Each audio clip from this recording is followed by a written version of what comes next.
This undoubtedly is one of the richest feast days that we'll celebrate in the entire liturgical year, and for many reasons. The principal ones that will come out, and they're the ones that I have preached on, it's probably my 12th time doing it, would be, for example, that are explicit in the readings, like Mary is the Ark of the Covenant, and so the first reading about the Ark, or the Revelation and seeing the Ark brings that in, and then the Gospel here highlights that as well. St. Paul talking about resurrection from the dead highlights the fact that in Mary's Assumption, it's a foreshadowing of what is anticipated for all of us, that when we die, our bodies will be reunited with our spirits in heaven. And so in that sense, her Assumption is the first fruits of Christ's own resurrection. And we could even say more and say, and this day is a direct result of the Immaculate Conception. Because of her sinlessness, this is all possible. And those are the three things that, like, sort of round robin tend to get reflected upon, and I'll probably do that until I die. But there is more that can be said. And I want to touch upon the more today. How am I going to do that? Okay, so in the Old Testament, one of the books is Song of Songs. I believe, you have to check my work on this, I believe the book Song of Songs is actually canonically in the very center of the Old Testament. It's the heart of the Old Testament literature. And the Song of Songs, in this privileged central place that it has in Israel's history, speaks of the tension between the bride and the bridegroom that the Israelites always understood as their relationship with God. But you observe this bride and the bridegroom, they're always moving towards each other. They're always seeking each other out. They're always in anguish until they can be in contact. And yet nowhere in the literature do they ever touch. The closest they ever come is that they're on either side of the lattices. And so they can see each other, but the time has not yet come for them to be united. And so the message there is that love has its time, and you can't skip that, you can't jump ahead, but that time is not yet.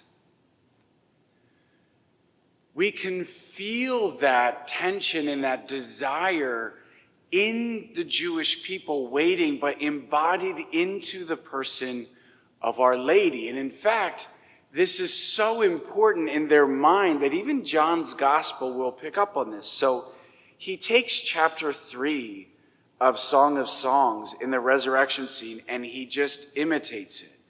So Mary Magdalene at the resurrection is looking for Jesus, and she can't find him. And just as the bride is looking for the bridegroom in songs.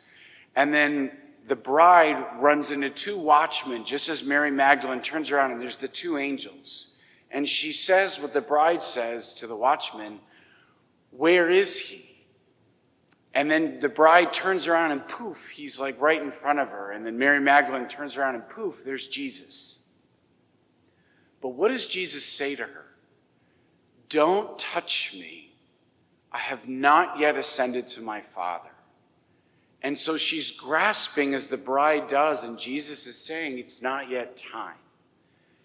And so in Our Lady, we see in the flesh the desire of her people. She's praying for this time to come, and then the angel appears to her and announces the birth of her son.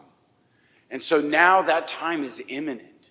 And there she has her son, but then she loses him, like the bride loses the bridegroom at the finding of the child Jesus in the temple. And she's in total anguish. She and her husband Joseph, total anguish till they find this child. And she realizes in this moment it's not yet time. She gets him back, but she has to give him up as he goes out for mission. She gets him back, but she has to give him up on Calvary. And I mean, just imagine the anguish that is going on in her heart, and she's accepting of all of this. And then as she lays him down in the tomb and watches that stone get rolled over, feeling separated for him what must have been an eternity, she gets him back at the resurrection. Just imagine how that must have felt for her maternal heart. And then at the ascension, she loses him again.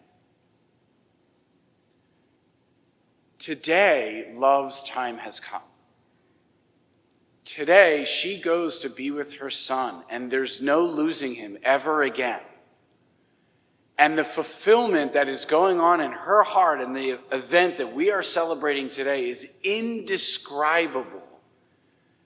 And yet, again, she embodies what is to be present within us. We long for the day to be united with her son, even though today our time has not yet come. And yet our life is meant to be that kind of an Advent where we are truly in anguish until that day can be realized. But what we celebrate is a day that it actually will be realized. It's not a wasted desire. It's not an ache that God doesn't intend to fulfill. He does, and he will in the right time. But this time that we have has a purpose, and its purpose is oriented until the day that we can be together with him. And so my hope, brothers and sisters, is that we celebrate this day for Our Lady, from whom so much has been asked, and yet she has asked for nothing. And today she gets the only thing she ever wanted, and then calls us as her sons and daughters to be with her son, forever, in time.